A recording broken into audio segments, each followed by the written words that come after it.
हमें किंग इजाना का फादर दिखाया जाता है जो कहता है इजाना तुम्हारी एबिलिटी ये तो एक कर्स है और सिर्फ इसकी वजह से तुम ना खुश नहीं रहोगे बल्कि तुम्हारे इर्द गिर्द के लोग वो भी सफर करेंगे, इसलिए तुम्हें तुम्हें यहाँ पे इस टावर में रहना होगा।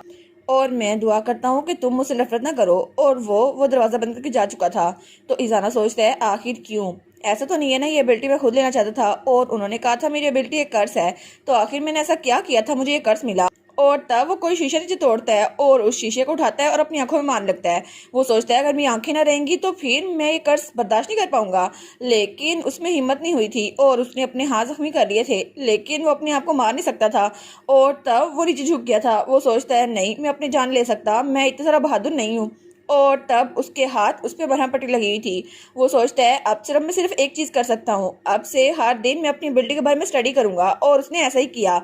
और तब उसे पता चला कि जब तक वो किसी की आंखों में देखता है उसको दूसरों का हाल पता चल जाता है, लेकिन 3 सेकंड चाहे 15 सेकंड चाहे जितने मजे टाइम जब तक वो उनकी आंखों में देखता रहेगा वो उनका माइंड रीड कर सकता है, सिवाय एक लड़की के। पता नहीं वो लड़की उसका माइंड वो रीड क्यों नहीं कर सकता था। और वो सोचता है पता नहीं वो क्या छुपा रही है। लेकिन तभी वहां पर लाला आता है। वो कहती है मेजेस्टी मैंने लेडी जिंजर को घर छोड़ दिया है। वो कहता है गुड वर्क लाला। तो तब लाकी शान कहता है लेकिन क्या आप लेडी जिंजर से जो पूछना चाहते थे आपको वो जवाब मिल गया। तो किंग कहता है नहीं मुझे नहीं मिला। और वो सोचता है हमने इधर उधर की बातें की तो मैंने उससे बात ही नहीं पूछी।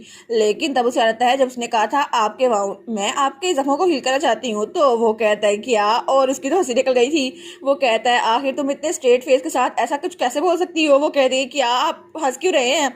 और वो तो बहुत ज्यादा हंस रहा था, लेकिन लेडी जिंजर का चेहरा वो देखने वाला हो गया था। वो कहती है मजेस्टी प्लीज मुझे माफ कर दे, लेकिन क्या आप हंसना बंद करेंगे। वो सोचता है मेरी पूरी लाइफ में पहली बार मैंने इतनी थॉटलेस कन्वर्सेशन सुनी है। और वो लड़की खुद को जितनी मर्जी चालाक समझती हो लेकिन असल में वो बहुत ज्यादा मासूम है। और पहली बार मैं किसी ऐसे इंसान से मिला हूँ जो कि बहुत ज्यादा मासूम है। तो वो सोचता है आखिर लेडी जिंजर स्नैप अपने दिमाग में ये सब कुछ सोच कैसे सकती है।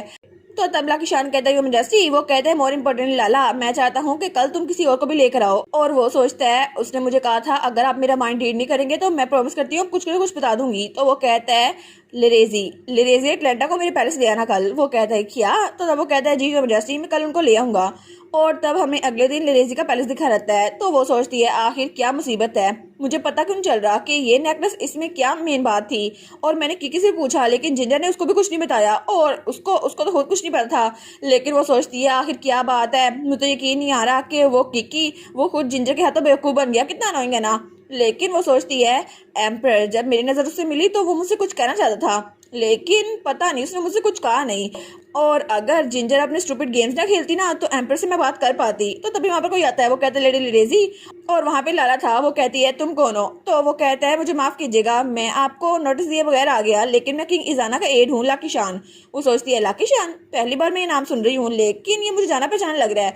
तो वो कहता है लेडी लिरेजी। वो कहती है मुझे माफ कीजिएगा मैं थोड़ी देर के लिए भटक गई थी, लेकिन आप यहाँ पर क्यों आए हैं। वो कहता है हिज मजेस्टी आपसे मिलना चाहते हैं। वो कहती है क्या हिज मजेस्टी मुझसे पर्सनली मिलना चाहते हैं। वो कहता है जी अगर आप जज दे तो मैं आपको स्कॉट कर दूंगा। तो वो कहती है ठीक है 1 मिनट रुको।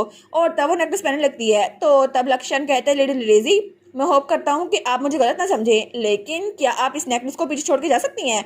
तो वो कहती है क्या मतलब, कितनी रूड सुजेशन है, ये इम्पॉसिबल है, आखिर मैं तुम्हारी बात क्यों मानूंगी। वो कहता है वेल अगर मैं आपको कुछ कहूँ तो शायद आपका माइंड चेंज हो जाए, ये बेहतर होगा कि आप वो नेकलेस ना पहने जो आपको सोर्सर जिजेट नहीं दिया था। वो कहती है क्या तुम मेरे ग्रैंडफादर को जानते हो। वो कहता है जी अगर आप मेरी बात समझ सकती हैं तो फिर मैं जानता हूँ उन्हें। वो कहती है आखिर तुम हो कौन। और तब दूसरी तरफ हमें जिंजर का घर दिखा रहता है। वो सोचती है आपके वाउंड्स मैंने उसे यही कहा था लेकिन मैंने तो अपने प्राउड को जख्मी कर दिया है। और वो सोचती है मैं कितनी एम्बैरस थी ना, ये तो बहुत ज्यादा घटिया है। और एम्पर तो हंसी जा रहा था, पता नहीं मुझे कितनी ज़्यादा शर्मिंदगी हो रही है, लेकिन अगर मुझे पहले पता होता ना तो मैं इतना क्रिंजी आंसर ना देती।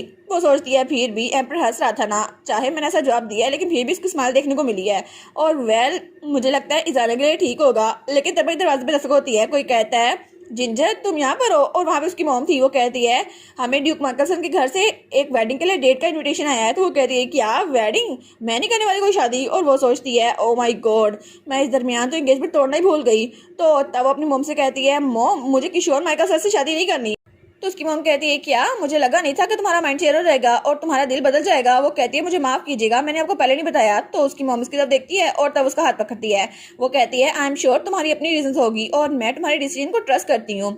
और मैं श्योर हूँ कि किकी ने कुछ गलत किया होगा जिसकी वजह से तुमने ये डिसीजन लिया है और फिर उसको गलत रहती है।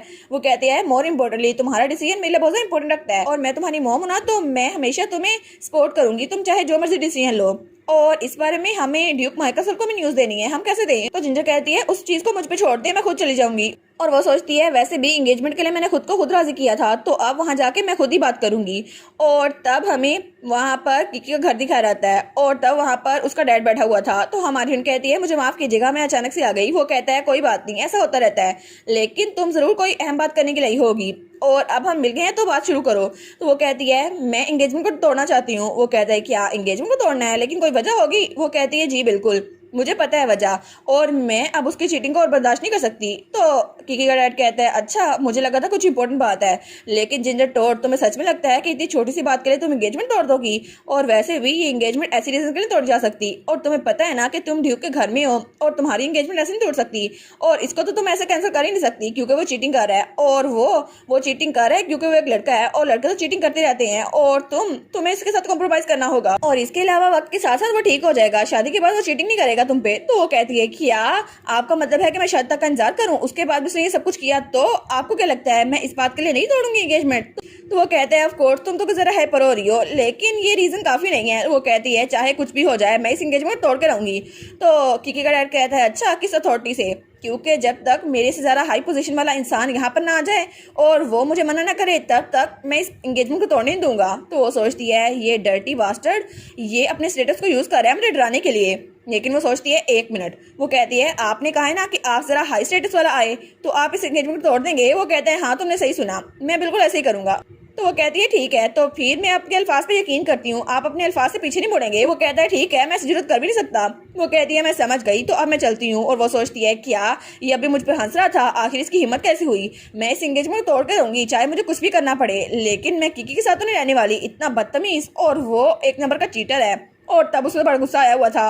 वो सोचती है अगर ऐसा कुछ करना ही हुआ ना तो मैं किंग इजाना के पास जाऊंगी और उनको कन्विंस करूंगी कि एंगेजमेंट तोड़ने में मेरी हेल्प करें, और इस तरह मैं उनके पास जाऊंगी। लेकिन तभी वो गुस्से में चलते चलते बाजार तक पहुंच चुकी थी। वो सोचती है ये दुकान मैं यहाँ पे पहले आई हूँ तो क्या मुझे अंदर जाके देखना चाहिए कि अंदर कौन कौन सी बुक्स आई हैं।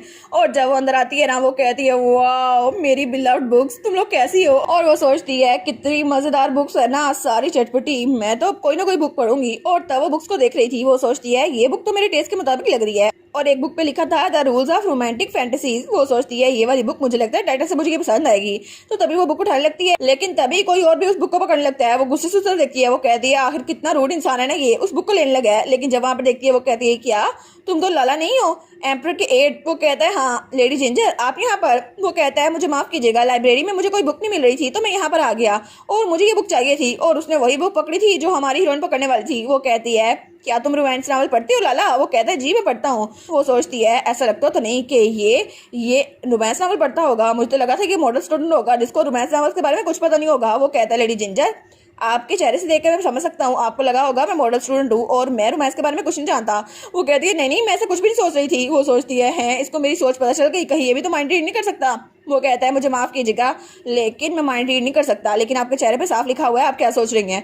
वो कहती है सच्ची मेरे चेहरे पे साफ लिखा है? और वो कहता है जी जी, इसके अलावा अगर आपको यकीन नहीं है तो आपको ये भी बता दूं कि मैं रोमांस नावल लिख भी चुका हूँ। वो कहती है सच्ची तुमने खुद लिखा था? वो सोचती है कितना अजीब लग रहा है ना एक अडल्ट आदमी रोमांस नावल लिखता हुआ। वो कहता है मैं आपके चेहरे से देख सकता हूँ कि आप सोच रही हैं कि मैं रोमांस ड्रामा लिख ही सकता, लेकिन आप गलत हैं। तो वो कहती है ओ नो ये हर एक चीज पकड़ रहा है, मेरी हर एक बात इसको पता चल रही है। तो वो सोचती है पता नहीं इसको कैसे पता चल जाता है। तो तब वो कहता है लेडी जिंजर आपके चेहरे पे हर एक चीज लिखी हुई है, आपके एक्सप्रेशन साफ जाहिर करते हैं आप क्या सोच रही हैं। वो सोचती है यही बात तो इज़ाना ने भी कही थी, लेकिन आजकल तो मैं कुछ जरा ही सुन रही हूँ ये बात। वो कहती है ठीक है तो आप ये बुक खरीदने वाले हैं? वो कहता है जी बिल्कुल।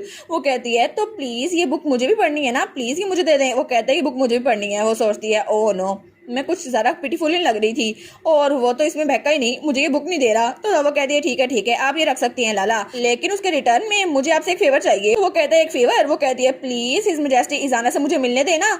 और वो सोचती है मैंने अपना काम भी निकलवा लिया, कितनी स्मार्ट हूं ना मैं। वो कहता है ठीक है। वो कहती है सच में इतनी जल्दी मान गए आप? तो वो कहता है जी बिल्कुल, हिज़्म जैसे भी आपसे मिलना चाहते हैं और वो भी आपसे मिलने का इंतजार कर रहे हैं। वो कहती है सच्ची इतनी जल्दी? वो सोचती है उससे मिलूंगी ना मैं। वो कहती है ठीक है, तो मैं पॉजिटिव समझूं, आप मुझसे उनसे मिलवाएंगे ना? वो कहता है जी जी ऐसा हो सकता है। तो तब वो कहता है ठीक है, अब मैं यहाँ से चलता हूँ। वो कहती है ठीक है मैं इंतजार करूंगी। और तब हमें 2 दिन बाद का सीन दिखा रहता है जब वो अपनी कमरे में बैठी हुई थी, तब दरवाजे पे दस्तक होती है। वो कहती है अंदर आ जाओ, लेकिन बाहर से कोई आवाज नहीं आती। वो कहती है क्या, ये तो कितना अजीब है ना, अगर किसी ने आना होता तो खुद आ रहता। लेकिन तब वो जाकर दरवाजा खोलती है तो वहाँ पे किशोन था, उसका पुराना फियांसे। तो वो दरवाजा बंद करने लगती है। वो कहता है मुझे माफ कर दो जिंजर, लेकिन तुम मेरे घर गई थी ना, मुझे तुमसे बात करनी है। वो कहती है अच्छा ठीक है। और वो लोग वहाँ पे बैठ चुके थे। वो कहती है हमारी एंगेजमेंट जल्दी खत्म हो जाएगी, तो आखिर तुम यहाँ पर क्यों आ गए हो, और तुम्हें तो लिरेजी के साथ एंगेजमेंट करनी चाहिए। वो कहता है लिरेजी और मैं, हम दोनों का खत्म हो चुका है, अब मेरे पास सिर्फ तुम हो। वो कहती है क्या? तो वो कहता है मैं चाहता हूँ तुम्हारे साथ एंगेजमेंट करूँ, इसीलिए मैं तुम्हारे पास आया हूँ जिंजर प्लीज। वो कहती है जल्दी से इस बात को खत्म करो, और 1 सेकंड के लिए भी ये ना सोचना मैं तुम्हारे साथ वापस आने वाली हूँ। वो कहता है जिंजर, लेकिन तभी दरवाजे पे दस्तक होती है। तो तब वहाँ पे उसकी मेड आती है। वो कहती है माय लेडी, आपके एक लेटर आया है। वो कहती है ये मुझे यही लेटर का इंतजार था। और वो सोचती है ये लेटर जरूर उसने भेजा होगा लाला ने, और वहाँ पे उस लेटर में लिखा था dear lady Ginger, his majesty आपसे मिलना चाहते हैं, मैं आज आपको लेने के लिए आ जाऊंगा, तो प्लीज आप तैयार हो जाएं। वो सोचती है चलो अच्छा हुआ ना। वो कहती है कि शॉन माइकल मुझे अभी कहीं जाना है, ठीक है तो तुम चाहे यहाँ इंतजार करो या ना करो। लेकिन वो मुड़ते हुए कहती है मैं तुम्हें एक बार और बता दूं कि हम लोग ओवर हो चुके हैं, तो दोबारा यहाँ पे मत आना, ठीक है? फेयरवेल की शॉन माइकल। तो वो कहता है क्या ये मुझे सच में छोड़ के जा रही है?